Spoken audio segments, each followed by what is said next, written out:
berikan setiap kami kesehatan yang baik Tuhan. Dan kami mau mulai beribadah Tuhan pada hari ini di gereja Tuhan bersama-sama. Terima kasih Bapa, terima kasih untuk anugerah yang Kau berikan kepada setiap kami. Terima kasih Bapa, 1,5 tahun setiap kami beribadah secara online. Tetapi hari ini Tuhan, Engkau mengumpulkan setiap kami di tempat ini. Karena kasih-Mu, karena kebesaran-Mu Tuhan untuk setiap kami. Terima kasih Bapa, terima kasih. Kami mengucap syukur Tuhan. Kami memulai ibadah ini hanya di dalam nama Tuhan Yesus, Tuhan dan Juru Selamat kami yang hidup. Amin. Amin. Tuhan, ya, kita percaya ya di firman Tuhan di Mazmur 133, yaitu nyanyian sejarah Daud. Sungguh alangkah baiknya dan sungguh alangkah indahnya bila kita semua bisa hidup rukun bersama. Amin. Amin. Ya.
Mari kita bersama mengikrarkan pengakuan iman rasuli.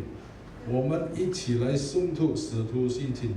使徒信经，我信上帝，全能的父，是创造天地的主。我信我主耶稣基督是上帝的独生子，因圣灵感应，如同真理玛利亚所生，在本丢比拉多手下受难，并在十字架上受死、埋葬，葬在阴间，第三天从死人中复活，升天，坐在圣父的右边，将来必再降临，审判活人死人。我信圣灵，我信圣而公之教会，我信生土相公，我信罪的赦免，我信身体复活，我信永生。阿门。Pengakuan iman rasuli.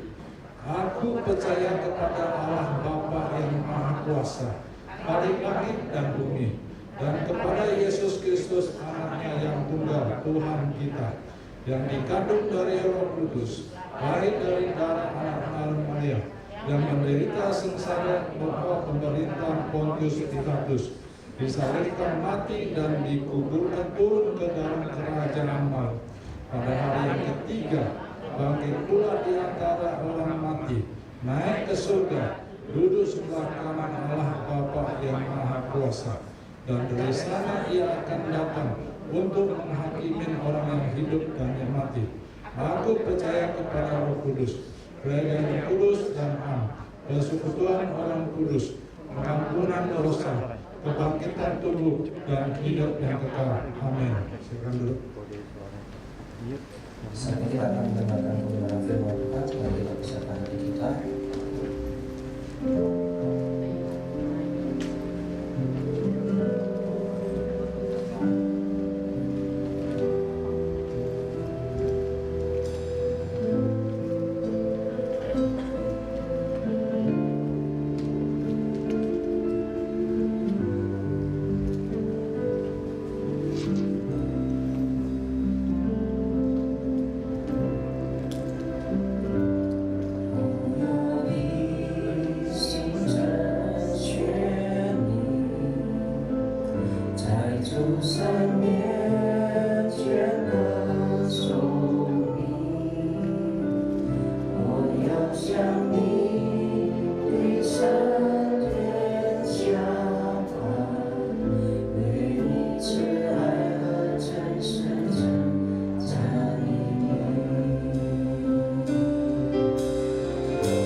Mari Bapak Ibu kami undang untuk bangkit berdiri.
Hati kami sungguh sangat bersuka cita Tuhan karena kami boleh kembali ibadah di tempat ini, di rumah-Mu.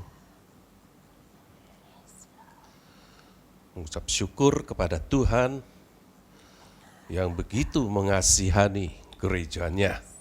Tangan-Mu tidak pernah meninggalkan kami. Biarlah pagi hari ini kami sungguh-sungguh menikmati. Karena Tuhan, Engkau sendiri, Roh-Mu yang kudus hadir di tengah-tengah kami. Kami rindu untuk bertatap muka dengan Engkau, mendengar suara. Suara daripada seorang Bapa yang begitu mengasihi anaknya. Kami sadar Tuhan kalau kami sehari ini ada di tempat ini, itu semata-mata karena kasih karunia-Mu. Bukan karena kuat kuasa hebatnya kami, enggak. Tetapi itu hanya semata-mata belas kasihan Tuhan. Biarlah Tuhan ajar kami supaya senantiasa rendah hati, cienpei, humble di hadapan Engkau.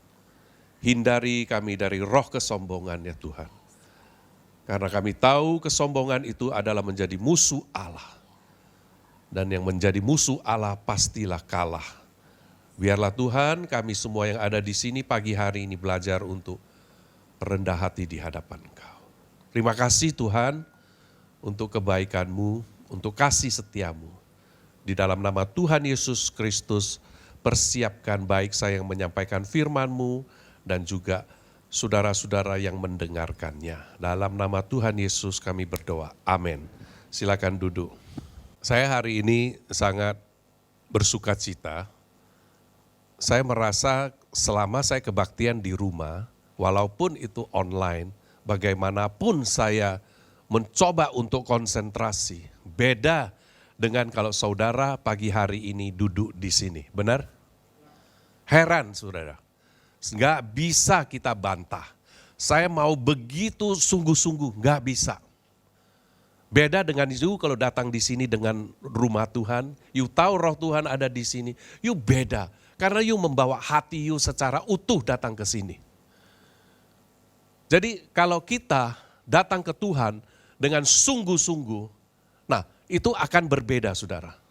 Sangat berbeda saudara. Jadi kalau bahasa Hokkiennya usimbo, nah, betul enggak? Manusia melihat paras, melihat wajah, melihat yang tampak. Tetapi Tuhan melihat hatimu yang tidak kelihatan. Amin. Jadi hati kita sangat penting saudara. Kemanapun kita harus jaga hati. Nah, saya mau tanya saudara, apa pengalaman saudara yang selama ini, selama pandemi ini? Ya. You selalu diem di dalam rumah, benar? ketakutan, apalagi pada saat itu belum ada vaksin. Sesudah ada vaksin pun juga kita masih takut. Karena apa? Varian barunya terus muncul. Ya. Apa yang saudara mengalami, saudara? Pribadimu? Pengalaman-pengalaman apa?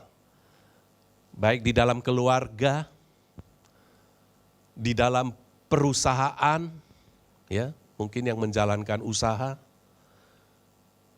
di dalam gereja. Aduh saudara, banyak sekali yang kita harus hadapi.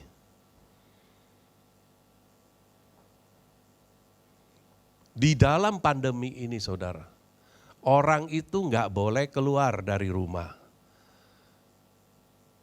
Orang semakin di dalam rumah saudara, semakin banyak kelihatan, semakin banyak interaksi, semakin banyak gesekan saudara. Ya, jadi ada yang sampai berbilangnya begitu, ya sudahlah nanti kalau kita sudah selesai pandemi ini kita cerai. Sampai begitu saudara, di dalam keluarga. Iya, karena sekarang pengadilan lagi COVID kan, jadi mendingan nanti kalau sudah COVID selesai kita cerai. Jadi di dalam keluarga banyak sekali terjadi hal-hal yang di luar daripada kita pikir. Perusahaan banyak mengalami kebangkrutan. Oh saudara, besar sekali.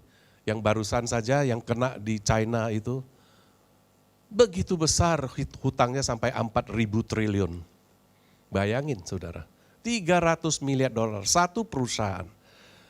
Kita negara saja nggak mempunyai cadangan devisa 300 miliar dolar. Dia satu perusahaan utang orang segitu besar. Coba yuk pikirkan, itu sudah terjadi saudara. Jadi kebangkrutan, PHK di dalam pekerjaan, itu bukannya jadi masalah besar saudara. Sehingga di dalam keluarga menjadi ribut, cekcok, akhirnya apa? Mau pisah, mau cerai, ribut, ya, antar suami, istri, saudara, anak dengan orang tua, semuanya bisa terjadi, saudara.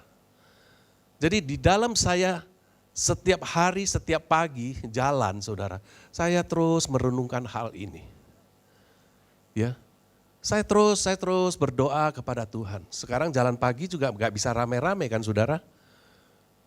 Di dalam pelayanan gereja juga begitu kan. Kalau dulu bilang ada orang sakit, oh yuk mari kita tim pelayanan pergi. Kalau sekarang bilang orang sakit gak berani pergi kan. Dulu kalau bilang sakit kanker, oke, kita jalan. Ya enggak? Sakit jantung kita jalan. Sakit apa saja kita jalan. Tapi sekarang sakitnya menular. Gak berani.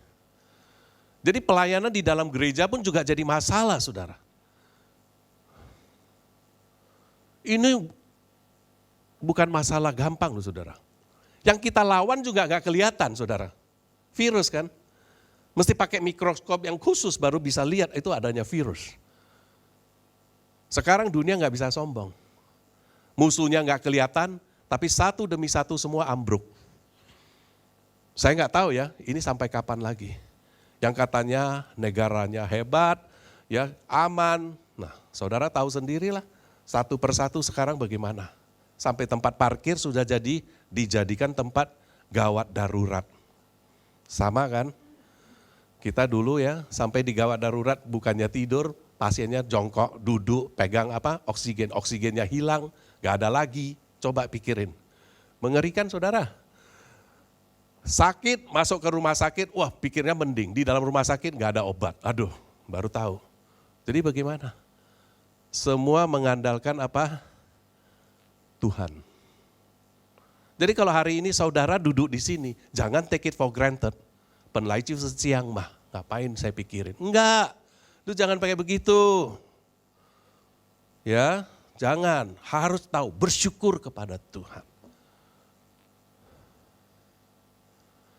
Jadi saya lagi jalan terus gitu, saya pikir gimana ya Tuhan? Tuhan bilang, you mesti kansieju, bersyukur lu mempunyai apa? Negara yang lumayan menangani COVID loh. Benar gak saudara? Indonesia termasuk luar biasa kita punya pemerintah. Begitu sigap. Saya nggak tahu Pak Presiden pasti kurang tidur kali. Pak Luhut itu pasti kurang tidur. Mikirin, 1 hari sampai 50.000 kan kita pernah gitu kan. Ya jangan kamu lihat sekarang jadi noceng. Bisa nggak berbalik ke sana? Nah, you berdoa. You berdoa terus supaya kita jangan ke sana. Kalau baca news ada lagi varian baru keluar lagi. Tapi ingat, berdoa, minta Tuhan protect, minta Tuhan beri hikmat, jaga negara kita. Kalau enggak bisa saudara, saya kasih tahu. You sudah lihat kok negara-negara adik kuasa. Ya, kita punya pemerintah luar biasa. Tuhan memberikan hikmat, memberikan kekuatan, bagaimana pengetahuan untuk memimpin negara ini. Saya dalam hati kasih tahu, saya bangga. Benar. Negara kita itu orangnya berpendidikan itu enggak begitu banyak. Tetapi saudara lihat negara lain yang berpendidikan, di sana malah demo saudara. Coba, kita di sini manut, turut, taat.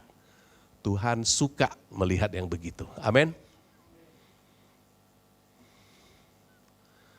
Jadi saya tanya Tuhan, bagaimana ya Tuhan ya? Kita ini begitu banyak masalah di dalam pandemi ini. Ya. Bagaimana? Saudara juga tahu yang mengurusin yayasan yang besar di dunia.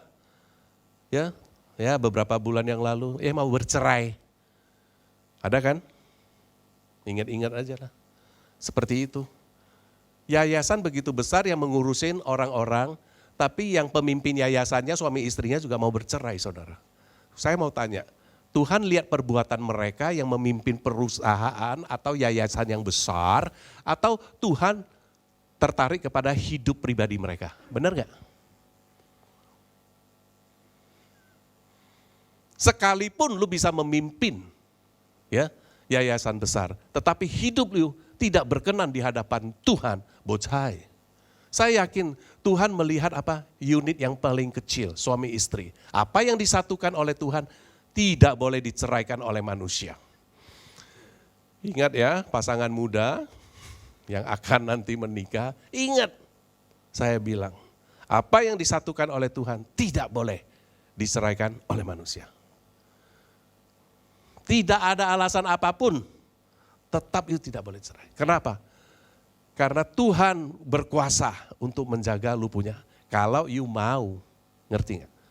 Saya mau Tuhan. You serahkan kepada Tuhan, udah berdua. Ya, pasti Tuhan jaga. Jadi saya bilang sama Tuhan, Tuhan ini bagaimana ya? Ini keadaan pandemi sudah sekian lama. Ini boleh katakan porak-poranda. Ya, keadaan sangat tidak baik. Bagaimana Tuhan? Istilahnya, mohon berkat Tuhan kepada gereja. Tuhan bisa enggak? Kasihlah kita clue-nya, kasihlah kita tipnya. Saya lagi berjalan di tepi laut itu. Tuhan bilang, gampang sekali. Dia bilang gitu. Yuk khotbah saja. Kasih tahu mereka. Ikut Mazmur 133. Itu Raja Daud. Itu raja yang hebat. Ya, raja dia. Dia raja. Tadi barusan kita waktu masuk itu Willy nyanyi lagu itu. Itu rahasianya. Dia seorang raja. Yuk bayangin saudara. Dia raja. Dia tulis itu. Saya kira ya firman Tuhan itu sangat baik untuk kita. Kita bisa belajar dari pengalamannya si Daud. Daud itu kan saudara tahu punya istri, punya anak. Daud itu di dalam dia punya keluarga saudara, terjadi apa? Antara anaknya dengan anaknya, dia ada salah satu anak namanya Amnon. Si Amnon itu memperkosa anaknya juga yang namanya Tamar, gitu ya. Nah, sesudah diperkosa, Daud itu tidak menghukum si Amnon. Mestinya dia sebagai raja dia harus menghukum dia. Kenapa saudara? Karena dia sendiri juga memperkosa Batseba. Ingat ya, kita yang berdosa, kita sulit untuk mengadili orang yang berdosa. Sulit loh, karena ada satu penuduh, kamu kan juga gitu. Akhirnya apa saudara? Si Tamar, kokonya ini, namanya Absalom. Absalom itu benci sama si Daud. Kok saya punya adik diperkosa? You tidak menghukum si Amnon. Amnon itu anak you juga, cuman beda ibu. Ngerti ya? Akhirnya apa saudara? Absalom tunggu 2 tahun. Bencinya 2 tahun, meluap, dia perang, dia bunuh si Amnon. Bukan itu saja. Sama siapa? Daud pun dia mau bunuh saudara. Jadi pertama kali terjadi perang saudara di kerajaan Israel adalah kerajaan Daud. Kalau you ke Israel you rasa King David hebat. Waduh, puji Tuhan kita punya firman Tuhan yang ngomongnya jujur. Jujur kasih tahu kita. Nah si Absalom sudah mendapatkan hati daripada orang-orang Israel. Jadi sebagian besar dukung dia. Daripada hancur Israel ini Daud lari. Lari loh dia. Dia nggak tega untuk membunuh anaknya sendiri. Jadi dia lari aja. Keluar dari Yerusalem. Dia anggap Yerusalem itu ada tabut Allah. Kalau sampai perang di sana, perangnya perang saudara ini artinya. Sebagian besar dukung si Absalom pada saat itu. Sebagian besar adalah orang-orangnya Daud. Daud lari, bawa si orang-orang yang setia kepada dia. Jadi Daud pernah lari 2 kali, dikejar sama Saul sekali, dikejar sama Absalom anaknya sekali. Akhirnya Absalom di dalam perang itu terbunuh sama orangnya Daud. Orangnya pulang kasih tahu sama Daud. Dia pikir, aduh ini good news, kabar gembira. Dia nggak tahu. Hati Daud sedih. Kenapa? Anaknya yang dibunuh. Tapi kan dikatakan menang kan, tapi dia sedih. Waduh, orang itu pikir, waduh saya kasih tahu good news gitu, kabar baik. Absalom sudah mati. Dia hatinya sedih. Dia nggak bisa membunuh anaknya, nggak bisa. Dia nggak mempunyai hati yang seperti itu. Dia adalah seorang hati yang bapak. Jadi dia juga pernah melakukan, Uria dibunuh sama dia. Perencana adalah dia saudara. Jadi sehingga terjadilah pembunuhan, membunuh gini. Disitulah Allah, Tuhan memakai Daud, dia tulis Mazmur ini kepada kita. Kita baca, Mazmur 133, nyanyian Ziarah Daud. Ya, sungguh alangkah indahnya apabila apa? Saudara-saudara diam bersama dengan apa? Rukun. Anaknya enggak rukun saudara. Anaknya enggak rukun ya. Seperti minyak yang baik di atas kepala. Meleleh ke janggut Harun dan ke leher jubahnya. Harun ini adalah imam besar. Minyak itu ya saudara yang dimaksudkan di sini itu minyak urapan. Harun itu imam besar, dia bisa masuk ruang bait maha kudus. Jadi setiap kali imam besar mau masuk, dia kasihkan minyaknya itu ya, kepalanya. Narwastu itu kan minyak yang mahal, ingat ya, yang perempuan kasih narwastu kepada, mahal sekali. Yudas kan bilang, waduh itu kan mahal sekali. Nah itu setiap kali si imam besar mau masuk, dia urap. Dan dia itu meleleh sampai ke janggutnya. Itu menandakan apa? Kelimpahan. Minyaknya itu minyak urapan. Jadi seperti kalau you rukun, saudara diam bersama rukun. Seperti apa? Minyak yang baik itu di atas kamar meleleh ke janggutnya Harun dan ke leher jubahnya. Jadi berlimpah saudara. Ya, minyak urapan itu khusus itu.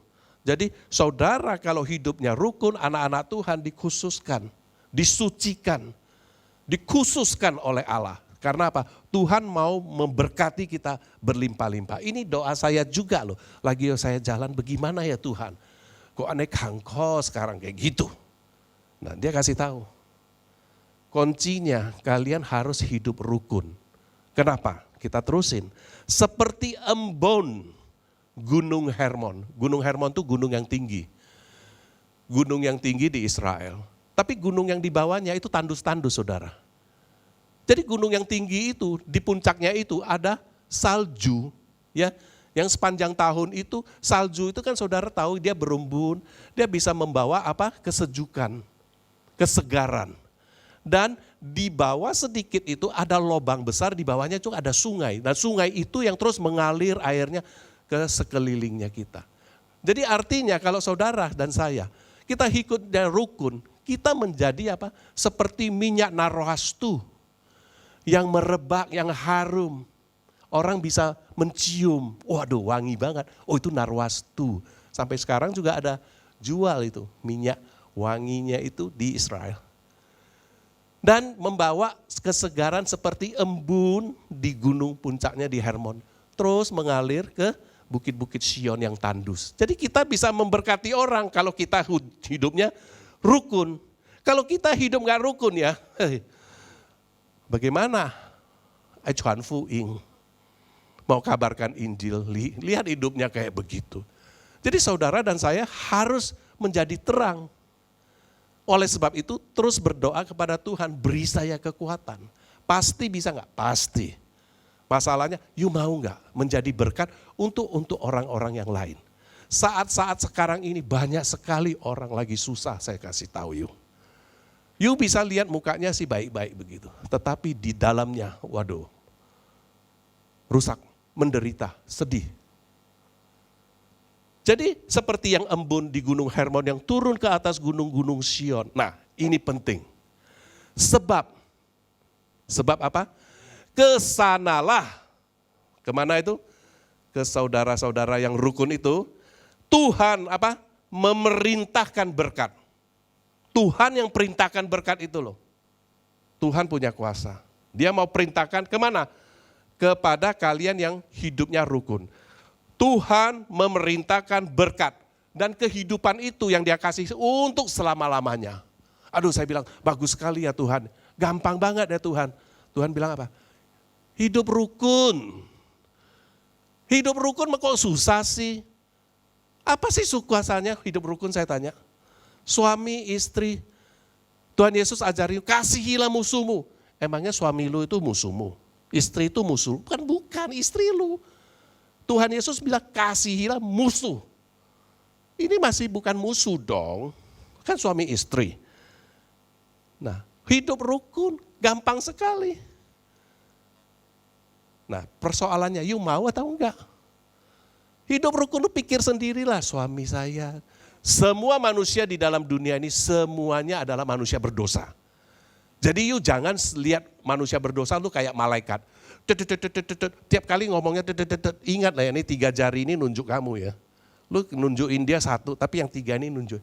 Dia salah 1, lu ada salah 3 loh. Jadi kita harus mempunyai mata yang seperti mata kasihani orang.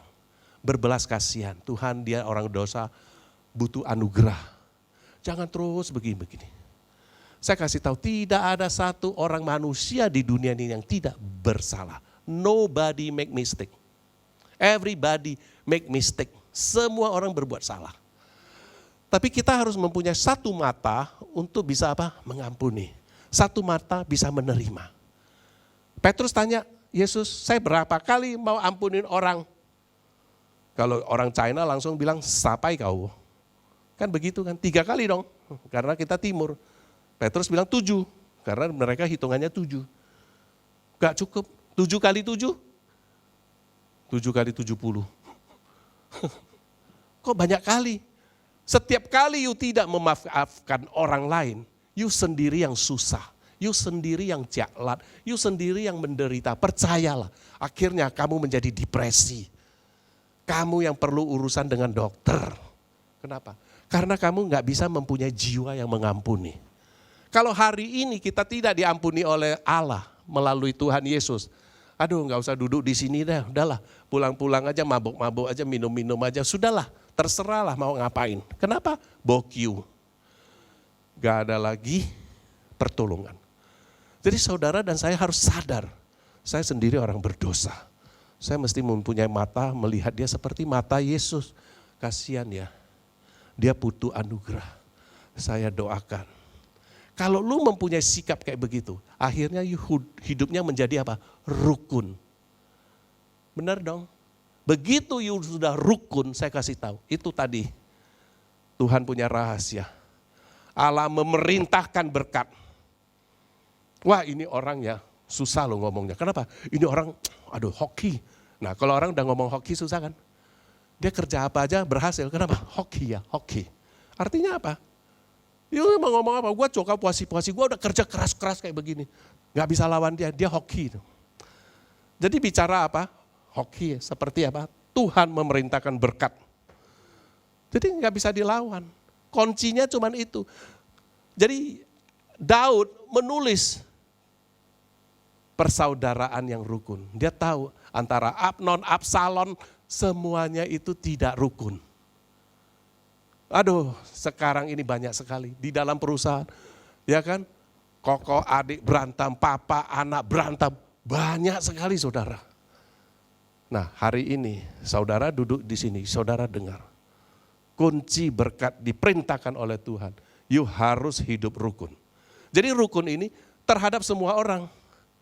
Kalau kamu di dalam gereja dengan jemaat rukun. Amin. Ya, you di dalam perusahaan sama dengan karyawan, dengan atas, dengan bawah. Kita semuanya belajar untuk berjuang ke sana. Ngerti nggak? Jangan selalu memarahin orang, mempersalahkan orang. Seperti kita nggak ada salah, enggak. Semua yang terjadi itu kita juga ada bagiannya. Kita juga ikut bertanggung jawab. Itu Tuhan mau. Ya, supaya kita apa? Belajar bertanggung jawab. Jadi belajar dari Daud apa? Dia sampai anaknya suatu kerajaan sampai terjadi perang saudara kayak begitu, saling bunuh-membunuh. Ya, dia membunuh Uria, Absalom membunuh Amnon, terus Absalomnya dibunuh sama si Yoab. Udah selesai, semua terjadi pembunuhan. Kita jangan sampai terjadi ke sana. Kita belajar satu saja gampang. Hidup apa? Rukun. Hidup rukun. Pada saat you hidup rukun saudara, ya, jangan cekcok lah sama orang lah istilahnya. Udahlah, kalau orang Hokkien, papa saya selalu bilang apa? Udahlah, kuapa, cincai. Kuapa. Saya dulu nggak ngerti. Yukwa, gue gak ngerti papa saya lagi ngomong apa. Tapi kuapua gitu loh. Cincai lah. Ternyata orang yang cincai-cincai itu ya diberkati oleh Tuhan. Jadi dia gak bisa hitung-hitungan sama you. Jadi dia selalu rukun. Saya rindu, kita semua yang ada di sini pagi hari ini mendengar. Mari kita hidup rukun. Kepada apa? Semua orang yang ketemuin. Tidak ada yang kebetulan di dalam dunia ini saudara ketemu siapa, istri kamu siapa, di dalam gereja kamu ketemu siapa saja. Saudara coba, kita apa? Hidup rukun. Amin saudara. Jadi hidup itu adalah pilihan. Hari ini kamu mau pilih siapa? Mau pilih apa? Itu semua tergantung sama. Tuhan bukan membuat kita robot. Yuk mau pilih apa? Rukun. You dapat berkat Tuhan ini. Ya. Ya. Saya mau kasih tahu. Di sini yang dikatakan Tuhan mengirimkan berkat. Saudara pikir, berkatnya itu apa sih? Berkat yang Tuhan berikan itu apa sih? Bisa saja kan misalnya saudara pikir, oh berkat itu adalah apa? Kelancaran, kesehatan, kekayaan, kemakmuran. Ya, you saudara bisa pikir itu. Ya, gak salah. Tetapi saya pikir, berkat yang paling besar adalah damai. Setuju gak? Damai sejahtera. Saya lihat banyak orang kaya gak damai hidupnya. Saya lihat orang yang sehat-sehat, semua sehat-sehat, tapi dia gak damai.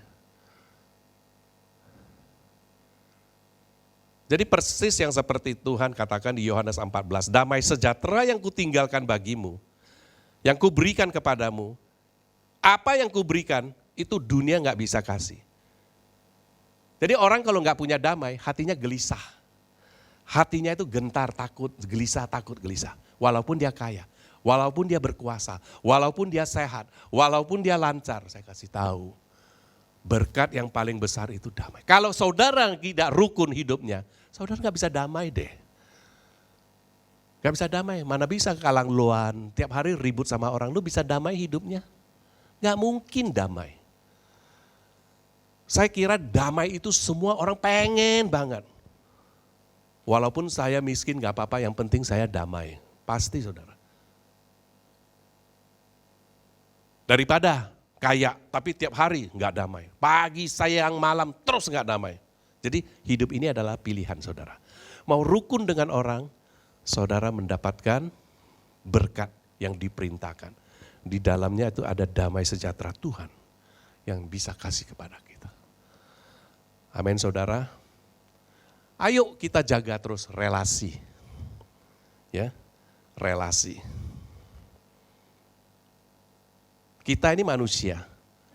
Berhubungannya dengan manusia baru kita bisa digesek. Ya. Amsal mengatakan besi menajamkan besi. Manusia menajamkan, orang itu menajamkan sesama.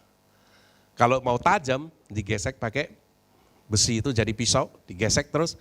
Tapi kalau manusia mau jadi tajam, itu dia harus digesek sama apa? Sama orang. Paling dekatnya siapa itu? Ya suami istri lah, suka nggak suka masih tetap aja tidur di kamar yang sama. Tempat tidur yang sama. Benar nggak? Mungkin lihatnya ke kiri sama satu, lihat ke kanan lagi kesal. Tapi tetap aja masih di dalam satu rumah, satu kamar. Itu memang Tuhan izinkan supaya kamu digesek. Poles. Ya, poles. Jadi Roma 8:28 dia katakan, kita tahu sekarang ya. Saudara tahu ya, bahwa Allah itu turut bekerja dalam segala sesuatu. Segala sesuatu itu bisa berarti baik, juga bisa berarti tidak baik. Ya. Ingat Ayub pernah bicara sama istrinya, lu ya ini perempuan ya, dia bilang apa? Cuman mau menerima yang baik dari Allah, tetapi tidak mau menerima yang buruk. Itu Ayub pernah marah kepada istrinya. Dalam hal ini si Ayub tidak pernah berbuat salah, dosa apa kepada istrinya, enggak. Tapi dia marah kepada perempuan itu. Dia bilang sama dia, ayat yang ke-10, Ayub 2.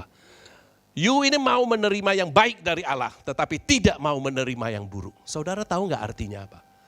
Saudara itu bisa saja menerima yang saudara pikir itu buruk. Tetapi di tangan Tuhan yang buruk itu bisa menjadi apa?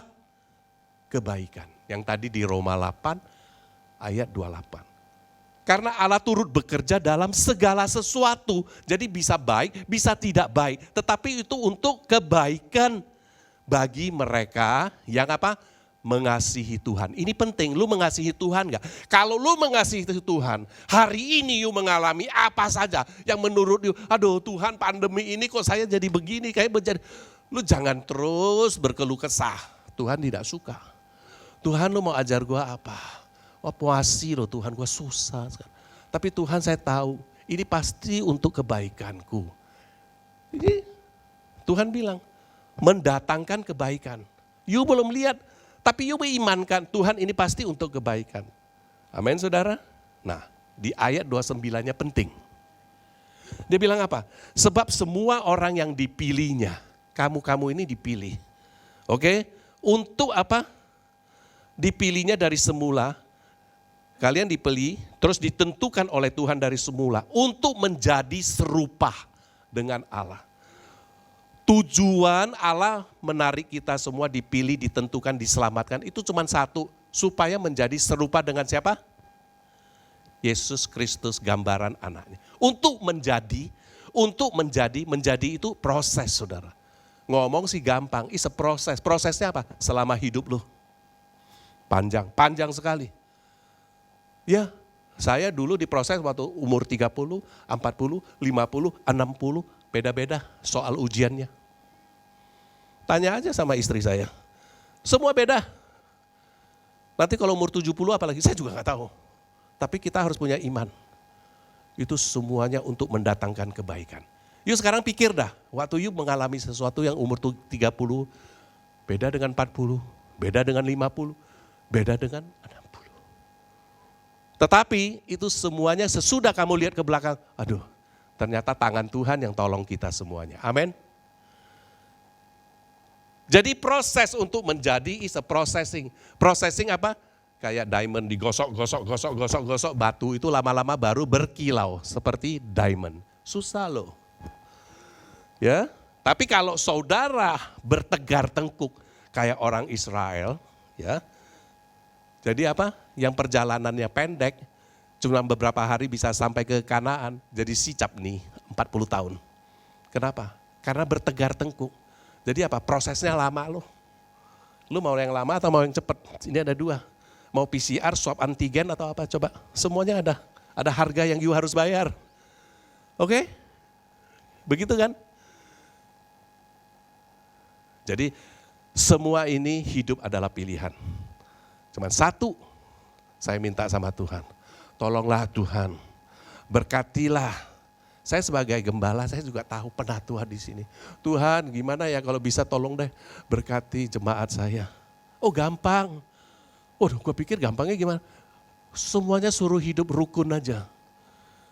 Ya, ingat ya, pulang dari sini kamu harus hidup rukun. Amin, saudara.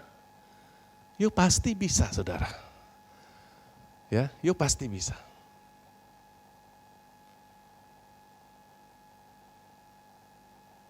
Ayo, kita angkat satu pujian. Saudara tahu, satu hari seorang ibu ya, dia marah sama anaknya. Mama ini marah sama anaknya. Dia bilang apa? Gua sama lu ya bohwat deh. Lu ngerti gak? Benar-benar bohwat sama lu. Gua gak bisa lagi mengajar you. Artinya dia gak bisa lagi merubah anaknya. Ngerti gak? Tapi saya mau kasih saudara tahu. Saudara, mama itu just melahirkan. Bukan menciptakan, amin. Dia bukan menciptakan, dia hanya melahirkan. Ya, kandungan rahimnya cuma dipakai untuk melahirkan. Jadi kalau ada apa-apa, ya harus kita datang kepada Sang Pencipta, yaitu Tuhan Yesus. Dia hadir di tengah-tengah kita. Amin, saudara. Yesus berkata kepada kita, cintamu segini, segini, segini. Yesus segini. Dia sayang sama kita segini, udah habis. Itu kayu salib, saudara. Sudah habis, saudara. Cinta dia itu benar-benar total kepada kita. Jadi saya percaya Tuhan mau nggak kita diberkati? Pasti mau. Alasannya apa? Saudara harus hidup apa? Rukun. Satu hal lagi, saudara harus apa? Berubah. Berubah hatimu. Siapa yang bisa membuat itu? Allah. Oke, mari kita bangkit berdiri. Kita angkat pujian ini. Tuhan, mulai pagi hari ini kita mulai kebaktian di sini. Saya mau berubah, Tuhan. Kalau saudara bilang saudara mau, bisanya pasti dari Tuhan. Ubah hatiku seputih salju. Ubah hatiku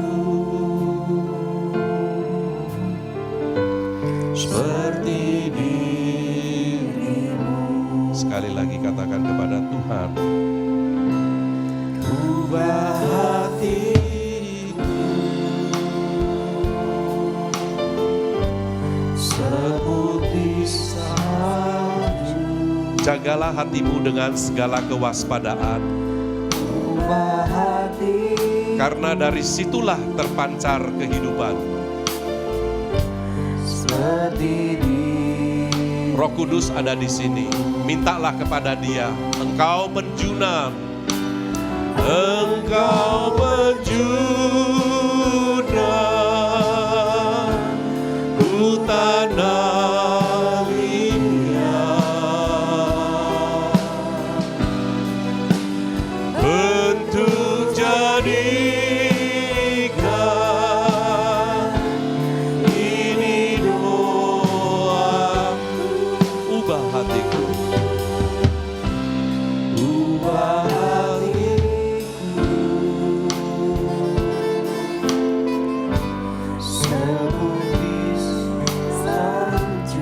Saat engkau menyanyikan lagu ini, terlintas di pikiran engkau masih membenci seseorang, engkau masih tidak bisa mengampuni dia. Itu adalah Roh Tuhan mengingatkan kepada engkau. Mari saudara, angkat tanganmu, taruh di dadamu. Tuhan, saya mau rukun dengan dia. Saya mau mengampuni dia. Saya mau menerima dia. Seperti Tuhan, Engkau mengampuni saya. Engkau mati di kayu salib untuk saya. Engkau menerima saya. Engkau penjuna, ku tanah liat. Bentuk jadikan ya Tuhan. Bentuk jadikan, ini doaku. Ubah hatiku. Tuhan Yesus, terima kasih. Lepaskan pengampunan, lepaskan kasih kepada dia,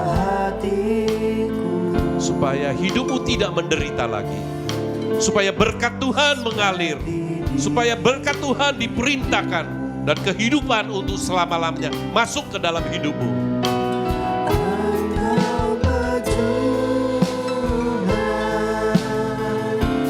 Ku tanah liat,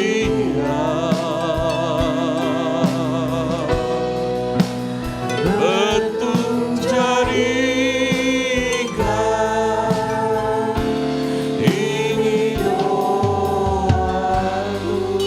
Change my heart, oh God. Change my heart, oh God. Make it ever true. Make it ever true. Change my heart, oh God. Change my heart, oh God. May I be like you. Amen. May I be like you. May I be like you. May I be like you. Praise you, Lord Jesus.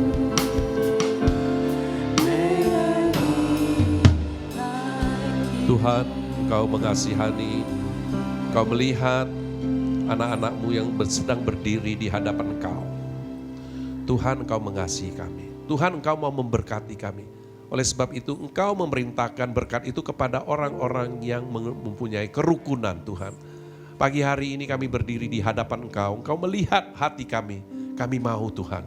Tolonglah kami ya Tuhan. Tolong setiap kami ya Tuhan, supaya kami bisa menikmati hidup ini lagi. Menikmati lagi relasi hubungan yang baik dengan orang-orang yang selama ini kami benci ya Tuhan.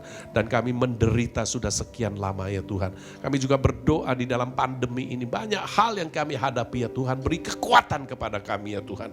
Oleh sebab itu, kerukunan ini Tuhan yang utama Tuhan. Tolonglah. Terima kasih Tuhan, berkati setiap kami di dalam nama Tuhan Yesus Kristus kami berdoa. Amin. Silakan duduk. Saatnya kita akan memberikan persembahan. 祷告，天父上帝，我们满心感谢赞美你，你给我们再一次有机会能够来到你的宝座前，来聆听你的话语。主啊，我们同心要奉献，主，我们求主你圣洁悦纳我们所有的奉献，能够用在你的圣工上。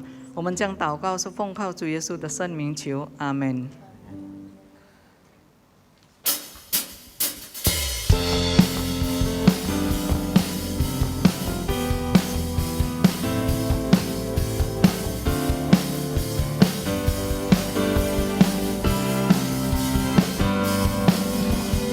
天父牵我手，一起向前走。生活中有处相伴了无穷，天父牵我手，一起向前冲。生命中有神灵心，不畏缩，有力量，有盼望，你住在我旁，有大路入天堂，无人能阻挡，有力量，有盼望，你住在我旁，有道路入天堂，无人能阻挡，无人能阻挡，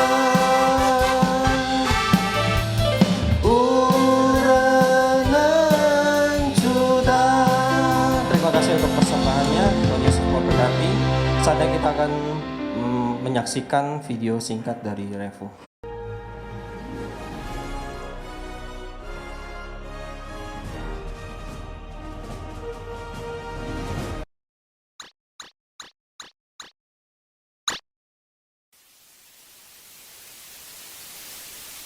Selamat pagi, siang, dan malam. Perkenalkan saya Stanley Cipto sebagai reporter di Berita Hari Ini.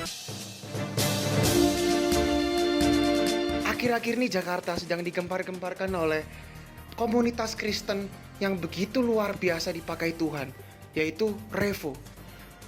Apa itu Revo? Mari kita simak lebih dalam. Oke, yang pertama visi dari Revo. Revo ingin menjadi komunitas yang terbuka seperti keluarga yang berpusatkan pada kebenaran firman Tuhan. Lalu yang kedua, misi Revo. Misi yang pertama, relationship. Relasi yang baik satu sama lain bisa dicapai melalui komsel dan tim pemerhati. Yang kedua, value of life. Nilai hidup yang benar harus didasarkan oleh pengenalan Allah benar. Hal tersebut dapat dicapai dengan mengikuti pendalaman Alkitab dan belajar firman.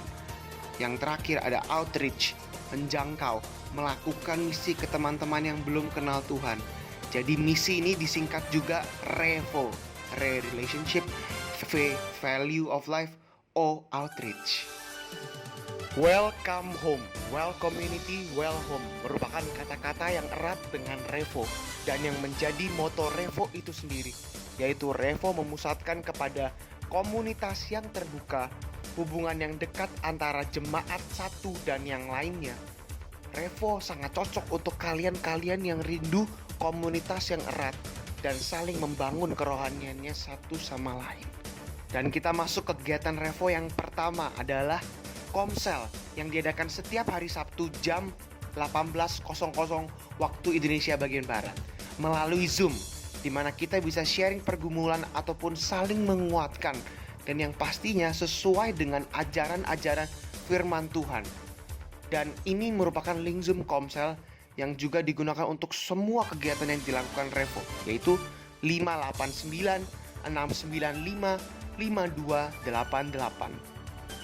Kegiatan Revo yang kedua adalah pendalaman Alkitab yang diadakan setiap hari Sabtu jam 18.00 waktu Indonesia bagian Barat melalui Zoom. Jangan bingung dengan persamaan waktu Komsel dan pendalaman Alkitab karena akan dilaksanakan secara bergantian. Seperti jika minggu 1 Komsel, minggu 2 pendalaman Alkitab, dan seterusnya. Seperti namanya pendalaman Alkitab, kita belajar semua tentang Alkitab agar kelak kita juga makin menyadari betapa besarnya Tuhan kita lewat mendalami maksudnya yang dituliskan di Alkitab. Kegiatan Revo yang ketiga adalah ibadah yang diadakan setiap hari Minggu di jam 14.30 waktu Indonesia Barat yang dilaksanakan melalui Zoom sehingga ibadah pun jadi lebih interaktif. Dan jika ingin menanyakan info lebih lanjut tentang kegiatan-kegiatan Revo, bisa menghubungi 0815 7040 Dan follow juga Instagram Revo di revo.abalov untuk terus update informasi tentang Revo. Dan YouTube Revo di Revo Abalov, di mana kita melakukan podcast yang membahas tentang kekristenan yang dikemas secara santai. Sekian berita hari ini, saya Stanley Sucipto, pamit undur diri, sampai jumpa.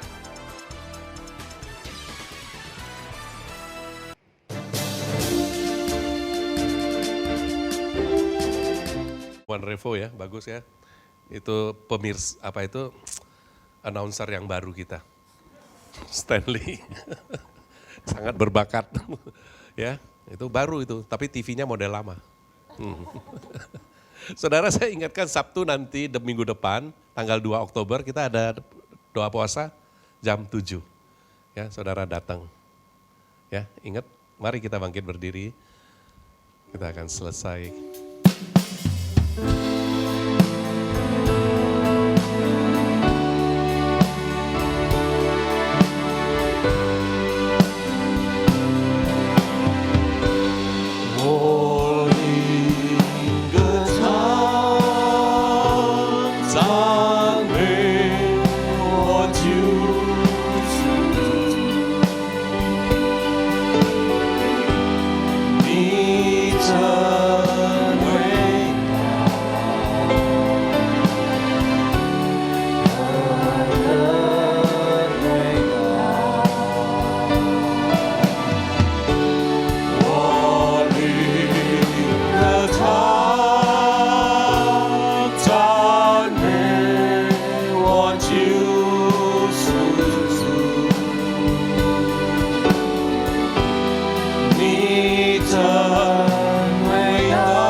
Kami sadar Tuhan, Engkau begitu mengasihi kami. Cinta Engkau begitu besar, Engkau mengorbankan dirimu sendiri, nyawamu sendiri untuk menyelamatkan kami semua. Pastilah Engkau mau kita hidup diberkati. Biarlah Tuhan, kami sudah mendengarkan perintah-Mu. Kami akan lakukan Tuhan, kami mengasihi Engkau, kami mengikuti firman-Mu, dan kami akan diberkati oleh Engkau. Kami mau hidup rukun. Tuhan, dengar doa kami. Terima kasih ya Tuhan. Angkat kedua belah tanganmu, fokus kepada Tuhan, dan terimalah berkat-Nya. Kiranya kasih Allah yang sempurna, anugerah daripada Tuhan Yesus Kristus, dan persekutuan Roh Kudus menyertai saudara mulai dari saat ini sampai selama-lamanya. Amin. Tuhan memberkati kita semua. Selamat minggu.